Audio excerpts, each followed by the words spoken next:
Sayyid Abdul Al-Haddad itu masyhur kalau ada orang sowan ditanya, kiaimu nak mulang tau nangis? Mboten nate.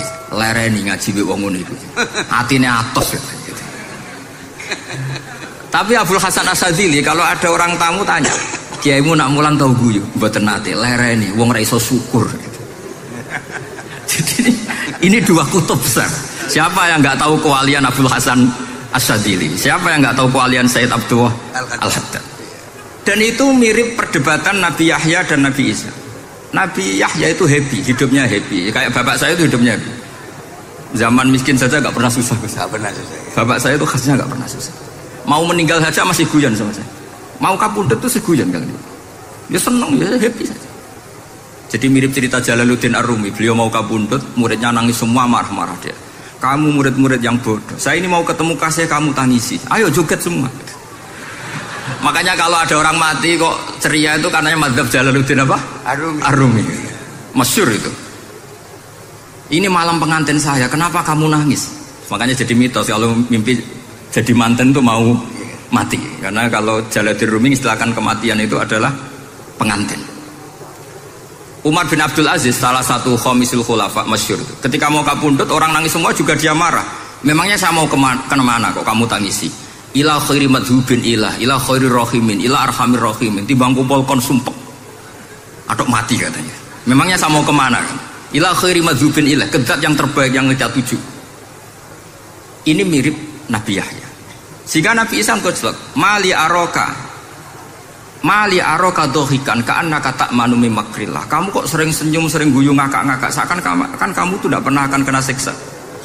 Nabi Yahya gantian bales, mali aroka abisan ka'annaka taqnatu mir rahmatillah. Lah kamu merengut terus koyo ora ono rahmate pangeran saja. Ini terus jadi madzhab antara Abdul Hasan Asyadzili dan Sayyid Abdul Al-Haddad. Sayyid Abdul Al-Haddad juga diikuti banyak kiai. Itu kalau habis sholat tuh masih susah, diterima enggak, sholat kita makbulah apa enggak, puasa kita makbul apa enggak, sujud kita makbul apa enggak. Tapi kalau Abdul Hasan Asyadzili, kalau ada orang tanya gitu dimarahin. Sujud kula ditampi boten ya Sayyid Abdul Hasan Asyadzili. Gak usah mikir ngono, ditetir sujud wis luar biasa. Orang geruang ditetir sujud, gak usah mikir ditampa ta ora. Lho iya, ketika kita nanti ketemu Allah, prestasi betul gak pernah sujud itu. Sebagai hamba kita bangga pernah sujud, itu gak penting ditampa ta ora.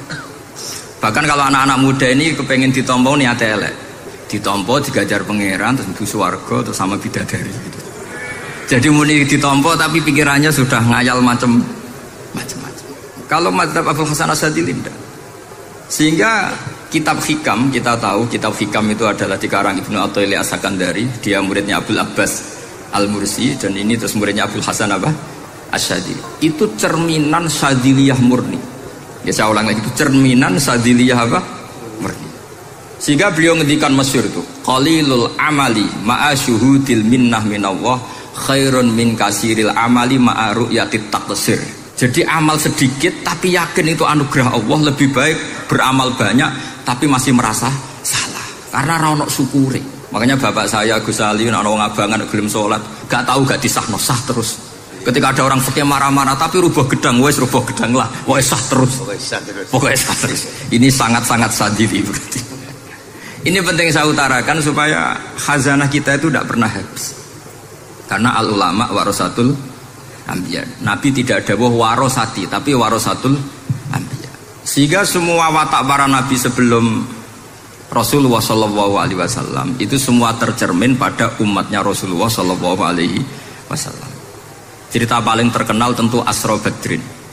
Tawanan-tawanan perang Badarin mau diapakan? Rasulullah istasyara Abu Bakrin. Terus kata Abu Bakar, itu keluargamu ya Rasulullah. Hum asyiratuka, hum aqaribuka. Ya maafkan saja. Terus ditanya Umar, menurut kamu gimana Umar? Itu kan orang-orang yang ngusir engkau ya Rasulullah. Yang dulu ingin membunuh engkau, sekarang ketangkap ya bunuh, kok repot. Apa kata Rasulullah? Masaluka ya Abu Bakrin kamasali Ibrahim. Isqala faman tabi'ani fa innahu minni wa man asani fa innaka ghafurur rahim. Sing prestasi ya alhamdulillah, sing ra prestasi muga-muga pangeran akeh sepurane. Sudah gitu ya cara Gus Ali ya sis ngono kok repot. Wa masaluka ya Umar kama salim nuh isqala rabbi la tadzar alal ardi minal kafirina daya sudah habisi saja ning dunya kabeh. Tapi anehnya apa? Rasulullah akhudha bi madzhabi Abi Bakar. Nabi mengambil pendapatnya siapa? Abu Bakar. Karena Nabi kena khitab anit tabi millata Ibrahim apa? Hanif. Akhirnya terus keterusan. Akeh kiai NU nek ana umat salah dibarno nganti ra roh nak salah. Makanya kenangan saya sama Mbah Sal Mahfud karena beliau itu sepupu sama Mbah saya di Israel itu. Kata Mbah Sal gini, "Hak umpama pantes," kata beliau ini, "umpama pantes, pondok-pondok itu tak sertifikat." Kenapa, Mbah? Lah ya akeh kiai gondrong muridé kol gondrong kabeh terus kadang rapati salat jare diulang kali jogo. Engko neng kali-kali golek Nabi Khidir gak tau ngaji. Lah ngene ku nak ditakoki afiliasine kok NU gitu. Mau beli mau disertifikat, jadi distandarkan. Pokoknya anggar gak ono takripe ya ora NU gitu. Karena nanti kalau gak disertifikat ini terus khayal-khayal macam-macam ini rata-rata kan afiliasinya juga ngeklaim NU. Padahal ya itu tadi. Jadi diulang kali jogo langsung diulang macam-macam. Ini penting saya utarakan karena standarisasi ini penting. Caranya gimana? Kita harus sebanyak mungkin baca khazanah Islam. Makanya Imam Ghazali, kayak apa pinternya Imam Ghazali? Beliau di akhir kitab Ihya ngendikan wa alaika bimudawamati mutalaati kitab khilyatil auliya wa tabaqatil apa? Asfiya. Sehingga kita akan punya khazanah yang luar biasa. Saya punya banyak tentang kearifan ya para ulama-ulama dulu. Di antaranya dulu saya sering diceritain bapak tapi gak paham, tapi setelah saya ngaji lama-lama paham. Beliau pernah didawi Badullah gini, Nur dhisik ana wong salat 2 rakaat, terus syukur akhirnya salat lagi sampai 4 rakaat. Saking syukurnya salat lagi sampai 6 rakaat. Seterusnya sampai 1000 salat. Kita tahu itu Sayyid Ali Zainal Abidin. Jadi dia menambahkan salat itu karena iskon lillah wa syauqan lillah, mahabbatan lillah. Bukan kayak kita, karena ingin sholat 1000 rakaat dibagi sekian menit terus kenanya 2 jam. Jadi kayak kita taraweh lah 20 menit, 20 rakaat dibagi sekian kenanya 7 menit. Pentingnya apa? Meskipun kita tidak akan ngalami seperti itu, tapi kita menjadi tahu ketika Rasulullah SAW ngendikan wa qurratu aini fis shalah. Bahkan Nabi kalau banyak masalah itu Nabi yataraddad, mutaraddidan di dalamnya. Setelah mutaraddidan agak panik, Nabi tanya gini sama Aisyah, "Aina Bilal, aina Bilal?" Bilal kemana, Bilal kemana? Setelah Bilal notok, tok tok tok, "Ya Rasulullah as-salat." "Arifna ya Bilal, arifna ya Bilal." Saya kasih istirahat ya Bilal, saya kasih istirahat. Karena roh dunya, roh politik, roh kebudayaan, roh dulur bulet kabeh. Sing ra bulet mok sitok hubungan ambek Allah Subhanahu wa taala. Maka disebut as-salat rohatul mukmin. Apa yang terjadi? Ashabu Rasulillah ketika Sayyidina Umar ditusuk oleh Abu Lulu al-Majusi, tentu pakai kira-kira ya panah yang kayak pancing. Jadi kalau sudah dimasukkan kadu cabut itu sakitnya minta ampun. Apa kata Umar? Nanti cabut ketika saya sholat. Karena sekali sholat dan setelah itu dicabut nggak terasa. Ya, kalau sholat kita ada nyamuk ya sudah. Ini penting saya ceritakan sampai ada wali ditawarin Allah, silahkan masuk surga, tanya, "Ya Allah di surga ada sholat enggak?" Kalau tidak ada sholat enggak lah katanya. Karena dia nggak bisa membayangkan nikmat tanpa sholat. Sehingga penting sekali kekaguman-kekaguman ini. Ketika Sayyidina Umar wafat, di antara yang pertama ditanyakan adalah yang bunuh saya siapa? Itu Hulamul Mughirah, Abu Lulu al-Majusi. Beliau spontan langsung ngendikan gini, "Alhamdulillah alladzi ja'ala maniyati biyadi rajulin lam yasjud laka sajdatan tuhajuni biha yaumal qiyamah." Matur nuwun Gusti, saya dibunuh oleh orang yang enggak pernah sujud. Kalau saja dia pernah sujud, saya tidak berani maksudkan dia. Jangan-jangan sujud itu engkau terima kemudian dia min ahlil jannah. Kayak apa pentingnya kenangan sujud? Rasulullah juga pernah ngendikan nanti kalau dunia sudah ruwet, as-sajdatul wahidatu khairun minad dunya wa ma fiha. Satu sujud lebih baik ketimbang dunia seisinya. Karena itu kelayakan kita sebagai hamba. Makanya Abu Hasan Asadili ngendikan, "Sudahlah, kafal amilina jazaan an radhiyaka laka ahlan." Sudah ditakdir ngamal sudah harus syukur. Kok mikir ditompo ta ora usah, gak penting. Itu madzhab Abu Hasan apa? Asy'ari. Dan itu ditiru para kiai-kiai kita. Madzhab Said Abdul Haddad juga ditiru kiai-kiai kita. Sehingga sedekah Rasulullah ketika ngendikan al ulama warasatul Ini penting saya utarakan karena khazanah kita biar tetap kaya. Makanya masyhur dalam Manaqibul Ghazali kita tahu Imam Ghazali itu orang yang luar biasa, pengarang Ihya. Saya punya banyak karangan beliau, Al-Arba'in Al-Usul. Tapi yang paling saya cintai tentu Ihya, kitab Mustasfa, kitab Qawaid Fikih itu, Usulul Fikih. Min Manaqibil Ghazali adalah Rasulullah pernah jejer Nabi Musa. Terus Rasulullah ngendikan ulama ummati ka'ambiya'i Bani Israel.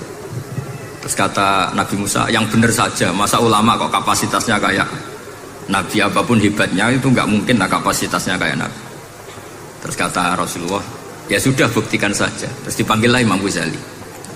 Ketika dipanggil, ini kata Ghazali, kata. Ditanya sama Nabi Musa, siapa namamu?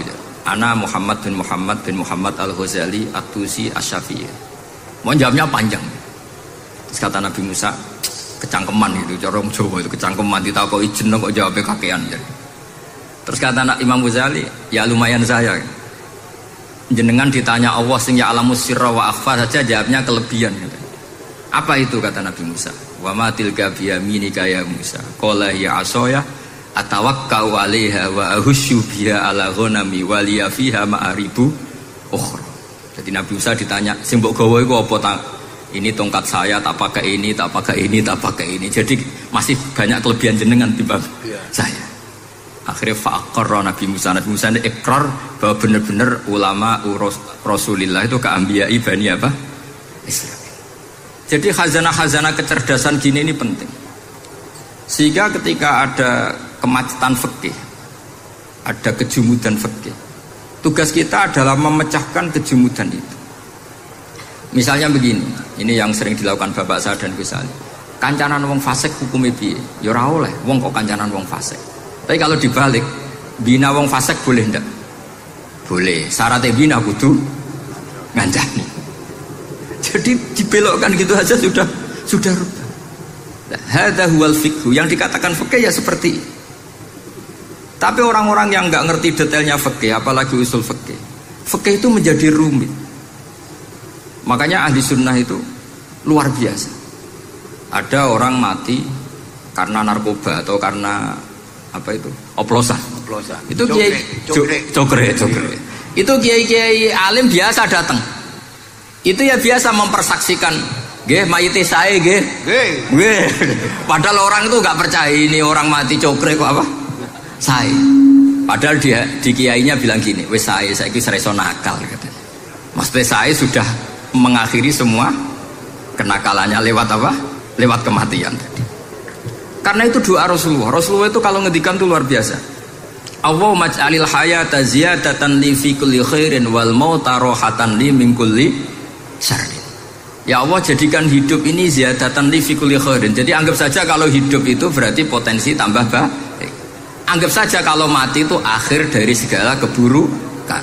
Berarti orang cukri ini mati itu baik apa buruk? Baik, karena dia sudah tidak bisa buruk lagi. Makanya saya. Nah ini khazanah yang luar biasa. Karena tadi kematian adalah ar-rohah min kulli apa? Syarrin. Nah ini sesi kedua, mungkin ini tinggal seperempat jam atau setengah jam. Saya ini karena biasa ngomong lama. Saya mau menerangkan kalimat tauhid. Ini penting sekali. Kalimat tauhid itu kata Ibnul Qayyim Al-Jauziyah dalam kitab Zadul Ma'ad. Ini kitab kesayangan Sayyid Abdul Al-Haddad. Sampai beliau ngendikan, ya letani minha iddatan nusakhin li uhdiyaha ila tullab. Semoga saya punya naskah banyak yang mau saya hadiahkan ke santri-santri. Saking pentingnya kitab apa Zadul Qayyim. Itu beliau mengartikan la ilaha illallah itu luar biasa.